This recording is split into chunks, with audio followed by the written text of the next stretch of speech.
Welcome to Path Vidyapeeth online classes. Today we start medicine aloe socotrina. ठीक है, ये हमारी मटेरी मेडिका की एक मेडिसिन है एलोज. एलोज आप लोगों ने सुनी होगी नाम से. देखो सबसे पहले इसके नाम देखो, नाम आप समझ गए, नाम का मीनिंग, तो ये पूरी मेडिसिन आपको समझ आ जाएगी.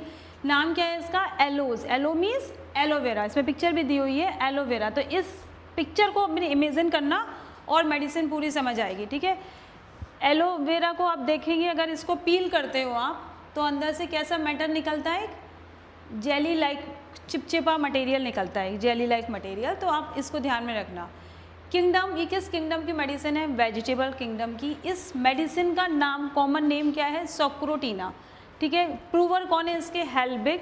और किस फैमिली से है? ये लिलिएसी. ये जो 4 टर्म्स हैं ये आपको एज इट इज़ लर्न करने हैं.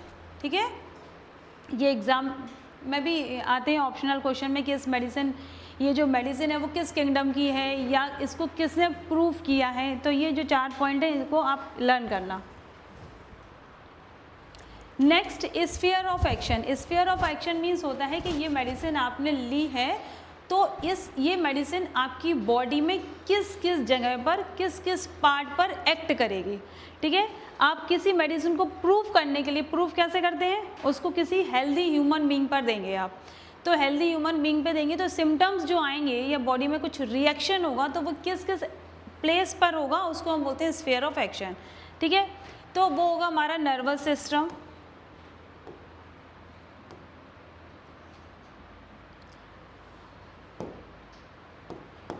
nervous system, portal system, blood and skin.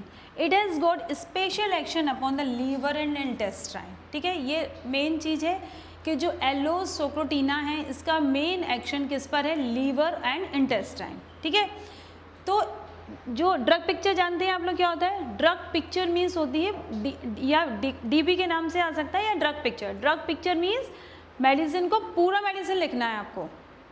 जैसे आ जाए कि एकोनाइट की ड्रग पिक्चर लिखिए तो आपको पूरे एकोनाइट फुट टू इसको लिखना है, हेड टू फुट. ठीक है, तो स्टार्टिंग से लेके लास्ट तक. लेकिन यदि तो ये मेडिसिन जो है एलोज, इसकी ड्रग पिक्चर नहीं आती है.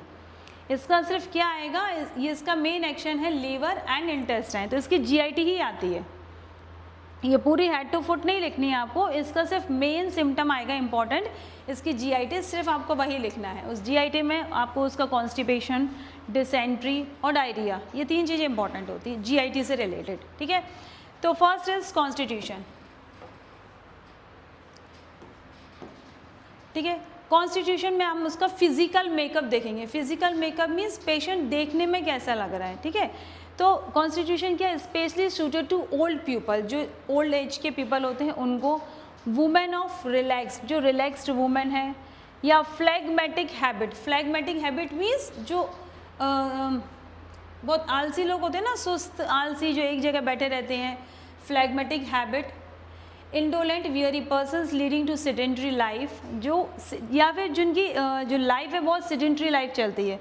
सेडेंट्री लाइफ मीन्स जो लोग कंप्यूटर वर्क करते हैं, या मीन्स उसका ये है कि जो मॉर्निंग टू इवनिंग एक ही पोजीशन पर बैठ के काम करते हैं, लैपटॉप पर वर्क कर रहे हैं, कंप्यूटर पर वर्क कर रहे हैं जो लोग, तो वो एक ही पोजीशन पर बैठते हैं पूरे टाइम. तो पूरे टाइम एक ही जगह बैठने से, सिटिंग से उनको जो प्रॉब्लम क्रिएट हो रही है उसको हम बोलते हैं सेडेंट्री लाइफ. ठीक है, अवर्जन टू इधर फिजिकल और मेंटल लेबर. उसको अवर्जन है, मतलब चिढ़ आती है, उसको मन नहीं करता. अवर्जन मीन्स उसका मन नहीं करता. किस चीज़ का? ना कोई मेंटल लेबर करने का, ना ही कोई फिजिकल लेबर. ना तो उस पर्सन से बोलो कि ये काम कर लो, वो कर, नहीं अभी रुक जाओ, थोड़ी देर रुक जाओ. कोई डिसीज़ नहीं है, सिर्फ उसको क्या है? आलस है उसके अंदर. ना उसका कुछ फिजिकल लेबर करने का मन करेगा, ना ही मेंटल. क्लियर? एक और चीज़ होती है इसमें, पेशेंट हॉट है या कोल्ड है, ये इसमें नहीं है. पेशेंट ये कौन है? ये हॉट पेशेंट है. एलोज जो मेडिसिन है, एलोज मेडिसिन का जो भी पेशेंट होगा, चाहे वो मेल हो, फीमेल हो या बेबी हो, एलोज का जो पेशेंट होगा वो कैसा पेशेंट होगा? हॉट. उसका टेम्परामेंट कैसा है? टेम्परामेंट है, आप लोग नोट कर सकते हैं यहाँ पे, उसका जो पेशेंट का टेम्परामेंट है वो कैसा है? हॉट पेशेंट है. ठीक है, गाइडिंग सिम्टम्स, किसी भी मेडिसिन की आप जितनी भी मेडिसिन करें सबके गाइडिंग सिम्टम करना बहुत इंपॉर्टेंट है। उसका गाइडिंग सिम्टम और मेन जो पर्टिकुलर है वो, ये दो चीज़ें भी आप कर लेंगे तो ईजिली एग्जाम आप निकाल सकते हैं, ठीक है। Guiding symptom, profuse jelly like of mucus from all mucous membrane specially of intestine and throat. मैंने बताया था कि मेडिसिन को, सॉरी वो एलोवेरा को याद रखो, एलोवेरा के अंदर जो जेली लाइक मटेरियल होता है सेम ऐसा ही इसमें होता है कि जो भी म्यूकस मेम्ब्रेन है, चाहे वो नोज़ की म्यूकस मेम्ब्रेन हो, रेक्टम की म्यूकस मेम्ब्रेन हो, जितनी भी बॉडी में म्यूकस मेम्ब्रेन से जो डिस्चार्ज होता है वो डिस्चार्ज कैसा होता है इस मेडिसिन में, जेली लाइक मटेरियल, ठीक है। मोशन भी अगर उसको हो रहा है तो मोशन कम हो रहा है उसको, और उसके संग कैसा डिस्चार्ज हो रहा है, जेली लाइक मटेरियल, ठीक है। Insecurity of rectum with bonds of confidence and power in sphincter ani. Sphincter ani जानते हो सब लोग क्या होता है? नहीं। स्फिंक्टर ऑफ एनाई क्या होता है? रेक्टम, जैसे मैंने स्टमक में आप लोगों को बताया है, इस जैसे स्टमक में स्फिंक्टर्स होते हैं, ये देखिए ये स्टमक है, ठीक है। तो ये वाला पार्ट को क्या बोलते हैं? Cardiac reason. ये स्टमक के 4 पार्ट होते हैं, कार्डियक रीजन, फंडस, बॉडी और ये पाइलोरिक रीजन। तो कार्डियक रीजन पर जो इंस्फिंक्टर होता है उसको बोलते हैं कार्डियक इंस्फिंक्टर, और पाइलोरिक रीजन पर जो इंस्फिंक्टर होता है उसको बोलते हैं पाइलोरिक इंस्फिंक्टर। इंस्फिंक्टर का मतलब समझो आप गेट से, ठीक है, दरवाज़ा, गेट। तो जब ऊपर फूड है, फूड स्टमक के अंदर आएगा तो ये जो इंस्फिंक्टर्स हैं ये ओपन रहेंगे, और जैसे ही फूड स्टमक में आ गया तो ये इंस्फिंक्टर वापस क्लोज हो जाएंगे। क्यों? क्योंकि जिससे वापस बैक फ्लो ना हो जाए। कभी आप खाना खा के आप लोग एक्सरसाइज करते हैं, उल्टे लटकते हैं ऐसे, है ना, तो कभी ऐसा होता है कि जो फूड आपने खाया था वो मुंह में से वापस आ जाए? नहीं आता ना। क्यों? क्योंकि आपको एक बार खाने के बाद ईसोफेगस से फूड स्टमक में जाने के बाद वो इंस्फिंक्टर जो है वो क्लोज हो जाते हैं, ठीक है। अब फूड कहाँ आ गया? इंस्फिंक्टर में। अब यहाँ पे डाइजेशन होगा, डाइजेशन होने के बाद जैसे ही डाइजेशन हो जाएगा तो ये वाले इंस्फिंक्टर खुल जाएंगे आगे के, तो फूड जो है यहाँ से इंटेस्टाइन में आ जाएगा। फिर इंटेस्टाइन में आने के बाद लास्ट एक होता है लास्ट इंस्फिंक्टर, उसको हम बोलते हैं इंस्फिंक्टर ऑफ एनाई। जब यहाँ भी डाइजेशन कंप्लीट हो जाता है तो वो इंस्फिंक्टर खुल जाता है और आप मोशन के थ्रू जो भी वेस्ट प्रोडक्ट है वो आप बाहर निकाल देते हैं। समझ गए? Sphincter of एनाई। तो इंस्फिंक्टर एनाई तो क्या है इसका? Insecurity of rectum with want of confidence and power in sphincter एनाई। Means patient को अपने अंदर ये कॉन्फिडेंस नहीं होता कि वो मोशन को कंट्रोल कर पाएगा। वो इंस्फिंक्टर ऑफ एनाई को कुछ टाइम के लिए कंट्रोल कर सकता है। उसको इतनी तेज़ मोशन आता है कि वो उसको रोक नहीं पाता, उसको डर लगता है कि पता नहीं मैं रोक पाऊंगा या नहीं अपनी मोशन। होता है ना, कभी कभी कोई वॉशरूम में है या आप कहीं बाहर हैं जहाँ घर वॉशरूम नहीं है तो आप कंट्रोल कर लेते हैं ना, पर उस पेशेंट को क्या होता है, उसके इंस्फिंक्टर एनाई पर उसको कॉन्फिडेंस ही नहीं कि मैं इतनी देर उसको रोक पाऊंगा। Next, hot patient. ये देखा था ना हमने कि ये हॉट पेशेंट है। Hot patient aggravation from warm and amelioration from cold and cold weather. चूँकि ये पेशेंट हॉट है इसीलिए इसकी कंप्लेंट्स एग्रावेट किससे होंगी? हॉट से या हॉट एप्लीकेशन से। बट एम्यूलरेशन मीन्स प्रॉब्लम्स का कम होना, एग्रावेशन मीन्स प्रॉब्लम बढ़ना, और एम्यूलरेशन मीन्स प्रॉब्लम्स का कम होना। तो ये हॉट पेशेंट है तो इसकी सारी प्रॉब्लम हॉट से बढ़ेंगी और कोल्ड से इसको रिलीफ होगा। Each year as winter approaches, उसको ईचिंग होने लगती है। ईचिंग जैसे ही विंटर सीजन आता है उसके जैसे ही आने को ही होता है उसको पूरी बॉडी में क्या होने लगता है? ईचिंग होने लगती है। Dissatisfy and angry about himself और his complaints especially when constipated. ये पेशेंट अपने आप से ही डिससेटिस्फाई रहता है, स्पेशली जब उसे क्या होता है? कॉन्स्टिपेटेड। जब पेशेंट को कॉन्स्टिपेशन लगा हुआ है तो वो अपने आप से ही डिससेटिस्फाई होता है। मीन्स उसको अपने आप पे लग रही है मैंने ये क्यों कर दिया, मैंने कल ऐसा क्यों खा लिया कि मुझे कॉन्स्टिपेशन हो रहा है। मतलब सारी गुस्सा वो अपने ऊपर ही निकालता है, मुझसे गलती हो गई, मैंने ऐसा क्यों किया। तो वो dissatisfy and angry about himself, खुद से ही डिससेटिस्फाई है वो, ठीक है। Next, haemorrhoids. इसका मेन और इम्पॉर्टेंट सिम्टम्स एक और ये है, एलोज की जीआईटी में हीमोरॉइड्स भी इम्पॉर्टेंट है। हीमोरॉइड्स मीन्स पाइल्स, ठीक है। Haemorrhoids like a bunch of grapes blue which bleeds and it's sore tender and hot with itching relieve by cold applications, ठीक है। उसको हीमरॉइड्स कैसे हो रहे हैं, बंच ऑफ ग्रेप्स की तरह, जब वो मोशन जाता है तो उसको हीमरॉइड्स बहुत ज़्यादा प्रोट्यूड हो गए, प्रोट्यूड मीन्स बाहर निकल आए हैं, like a bunch of grapes, जैसे अंगूर का गुच्छा होता है ना वैसा। और वो कैसे है, ब्लूइश कलर के हैं, बहुत ज़्यादा पेनफुल है, प्लस उसमें टेंडरनेस प्रेजेंट है, ठीक है, टेंडरनेस प्रेजेंट है, और उसको ईचिंग भी होती है। उसको रिलीफ किससे हो रहा है, कोल्ड एप्लीकेशन से। कोल्ड एप्लीकेशन से कैसे, डॉक्टर्स को एडवाइस देते हैं कि एक टब में कोल्ड पानी, कोल्ड वाटर रख के उसमें वो सिटिंग कर देते हैं उनको, तो उससे उसको रिलीफ मिलता है, ठीक है। क्योंकि उसको उसमें बहुत ज़्यादा बर्निंग हो रही है, उसको ईचिंग हो रही है, तो कोल्ड से उसको रिलीफ मिलता है, ठीक है। Diarrhoea followed by obstinate constipation, patient को कभी डायरिया हो रहा है, कभी कॉन्स्टिपेशन हो रहा है, कभी डायरिया हो रहा है, कभी कॉन्स्टिपेशन हो रहा है, यही उसकी कंप्लेंट चलती रहती है। Next, solid stool passes out involuntary. Voluntary और इनवॉलेंट्री मीन्स जो चीज़ें हमारे कंट्रोल में हो रही है, जैसे मैं वॉक कर रही हूँ, ठीक है, मुझे हाथ का मूवमेंट करना है, तो ये सारे क्या है, वॉलेंट्री मूवमेंट है। बट मेरे अंदर, बॉडी के अंदर जो चीज़ें अपने आप हो रही हैं, ठीक है, वो सब क्या होता है, involuntary.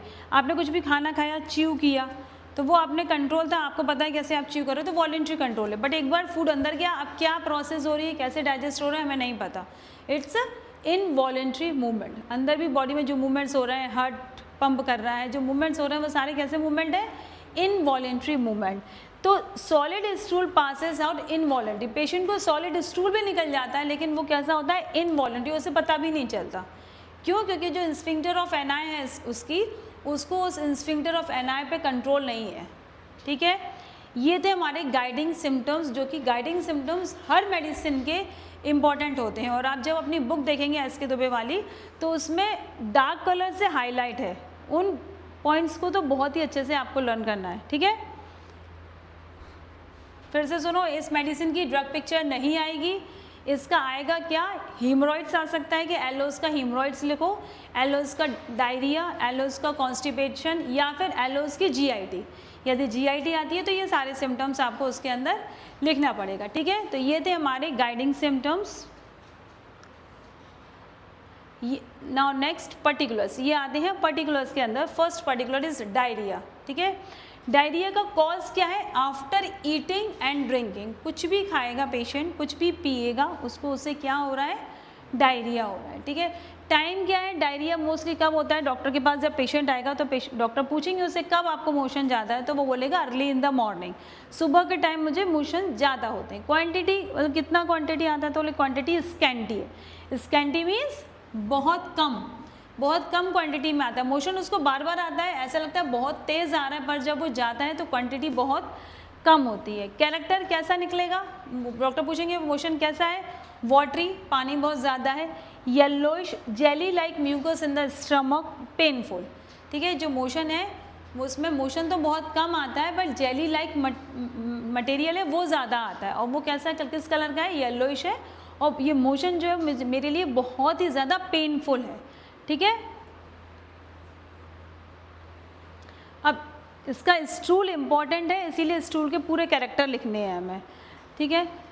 Before stool means patient को जब मोशन आया है उसके पहले क्या वो होता है, तो the abdomen is distended with gas causing feeling of fullness and tightness with rumbling and girling sound in the abdomen with sudden urging and heaviness in the rectum. Patient को कैसे, patient early in the morning है ना, तो patient जैसे ही सोकर उठेगा तुरंत भागता है वो मोशन के लिए, उसको इतना कंट्रोल नहीं रुकता कि 1-2 मिनट वो रुक जाए, जैसे ही वो सो के उठा तुरंत उसको लगता है कि बहुत तेज़ वाला मोशन आ रहा है, वो भागेगा। फीलिंग, अब कैसा लगता है उसको, स्टूल के पहले, मोशन करने के पहले उसको लगेगा पेट में बहुत ज़्यादा गैस बन रही है, उसको पेट फूल रहा है, मेरा पेट में दर्द हो रहा है उसको, with rumbling and girling sound in the abdomen, ठीक है। पेट में आपने सुने होंगे ना, कभी कभी आवाज़ आती है जैसे गुड़ुर गुड़ुर करके, नहीं आती आवाज़, पानी जैसे पानी ज़्यादा पी लो तो आवाज़ आती है, तो वैसे ही उसको साउंड भी आता है।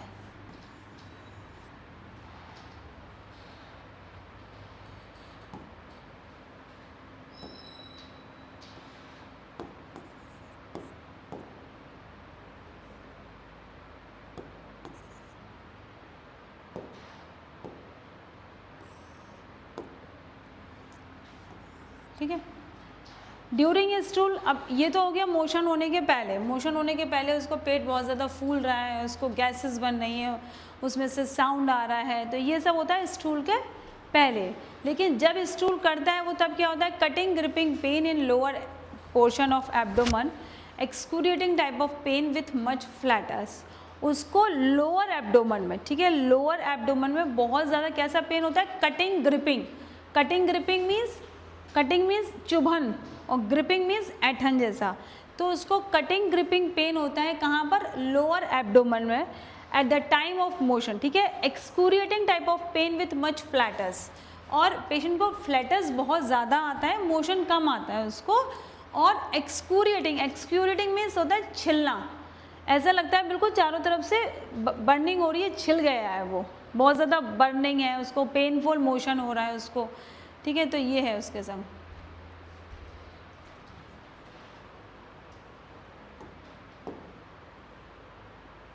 When passing flatus, sensation as if stool would also pass with it. जब वो फ्लैटस उसको निकलता है तो उसको ऐसा लगता है कि फ्लैटस के संग मोशन भी निकल गया है, ठीक है। The flatus is very offensive, burning and copious. और फ्लैटस कैसा होता है, वो बहुत ज़्यादा स्मेलिंग, बहुत गंदी स्मेल आती है। ऑफेंसिव, बर्निंग उसको बर्निंग भी होती है फ्लैटस के टाइम। और कोपियस मीन्स होता है प्रोफ्यूज, बहुत ज़्यादा फ्लैटस निकालता है पेशेंट, ठीक है। Next, much flats with small quantity of stool burning in anus after passing of stool.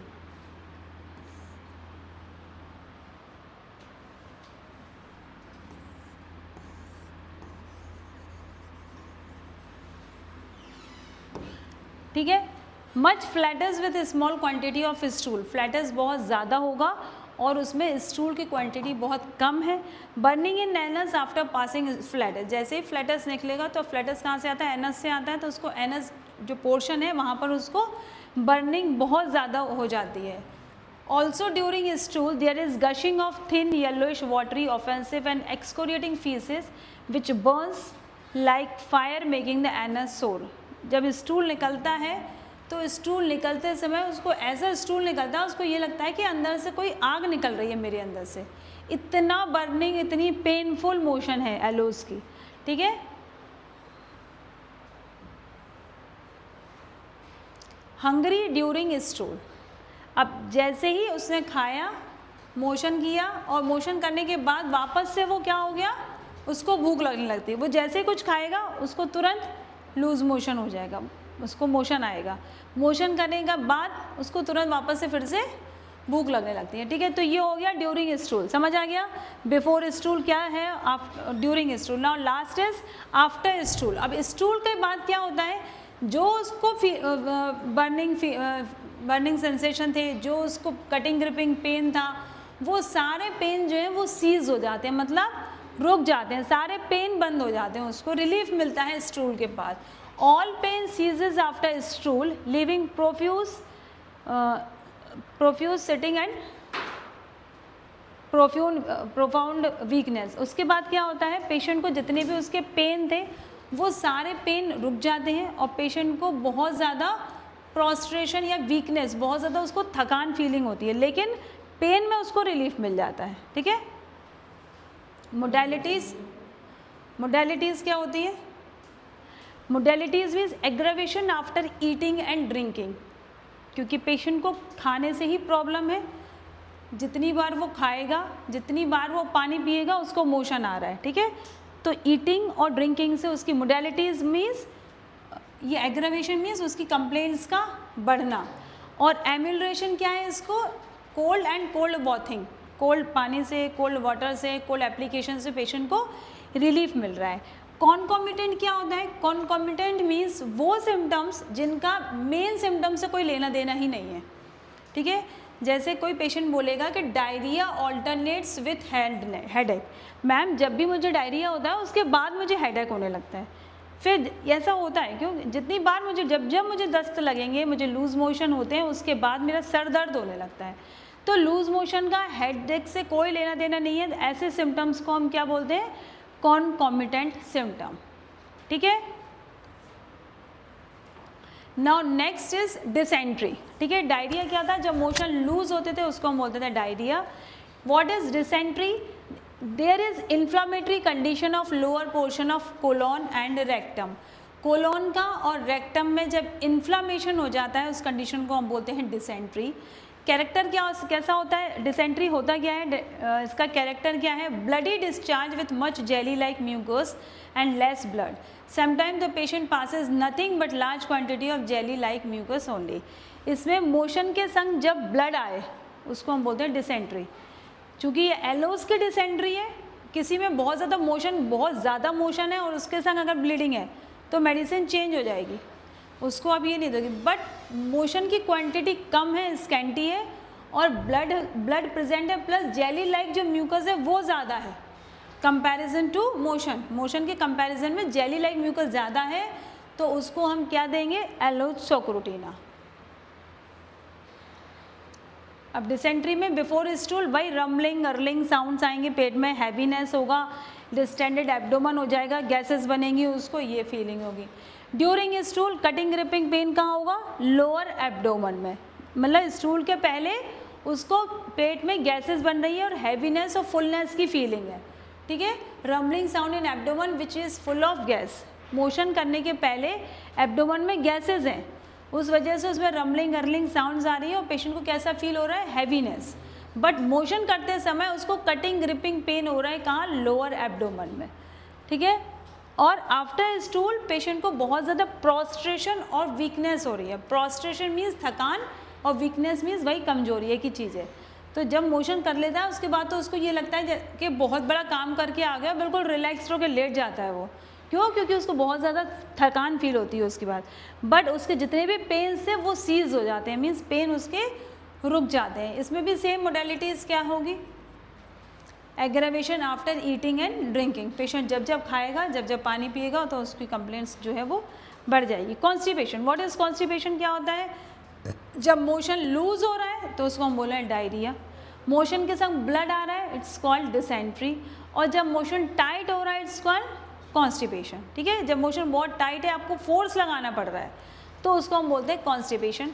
Constipation का एक ही कॉज है, आफ्टर ईटिंग ड्रिंकिंग नहीं है। कॉन्स्टिपेशन का कारण है सेडेंटरी लाइफ।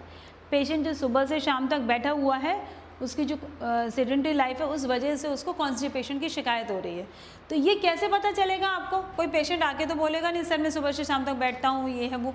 ये आप उसकी केस हिस्ट्री लेंगे, जब आप उसकी केस ट्रेकिंग करेंगे तब आपको समझ आएगा उसको कि ये पेशेंट की लाइफ जो है वो सेडेंटरी लाइफ है, तो उसको क्या है, कॉन्स्टिपेशन है। कैरेक्टर कैसा होगा, hard lump without any urging to stool, solid stool and mass of mucus passes involuntary.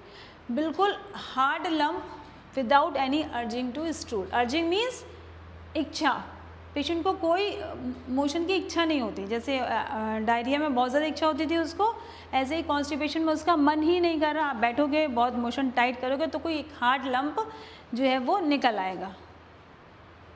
Piles, piles means haemorrhoids, इसका भी सेम कॉज यही है, डायरिया का और डिसेंट्री का कॉज क्या है, आफ्टर ईटिंग ड्रिंकिंग। पाइल्स का और कॉन्स्टिपेशन का कॉज क्या है, सेडेंटरी लाइफ, ठीक है। कैरेक्टर कैसा है, bleeding piles. Appearance like a bunch of grapes, ठीक है, बता चुके हैं। कैरेक्टर ऑफ पेन कैसा होगा, ये भी हम बता चुके हैं। इसमें सोरनेस प्रेजेंट है, टेंडरनेस प्रेजेंट है, constant bearing down pain in the rectum. Rectum में बियरिंग डाउन पेन होंगे। बियरिंग डाउन पेन क्या होता है,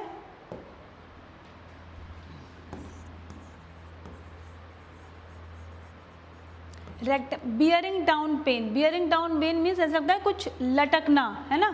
जैसे अभी इस मेरे दुपट्टे में यदि हम कोई पत्थर बांधे हैं इसको, तो मुझे क्या ऐसा हैवीनेस लगे ना कि कुछ लटका हुआ है, ऐसे ही उसको अपने रेक्टम में हैवीनेस लगता है कि कुछ मेरे रेक्टम में लटक रहा है, ठीक है।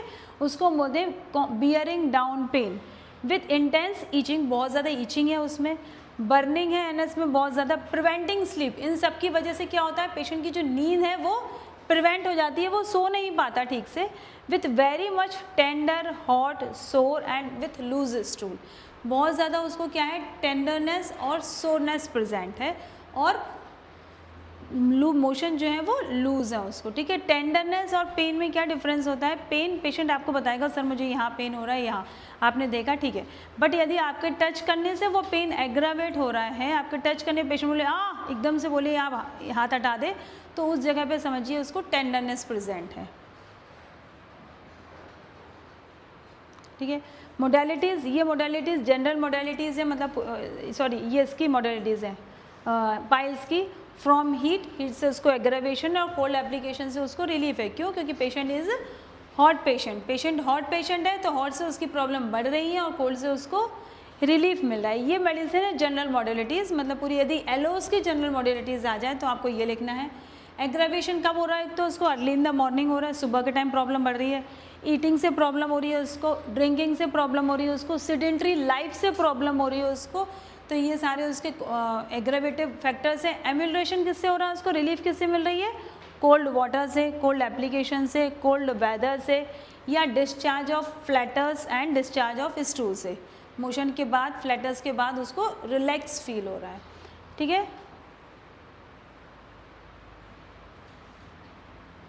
ठीक है, तो आज हमारी एक मेडिसिन कंप्लीट हो गई, एलोस सॉक्रोटिना, ठीक है।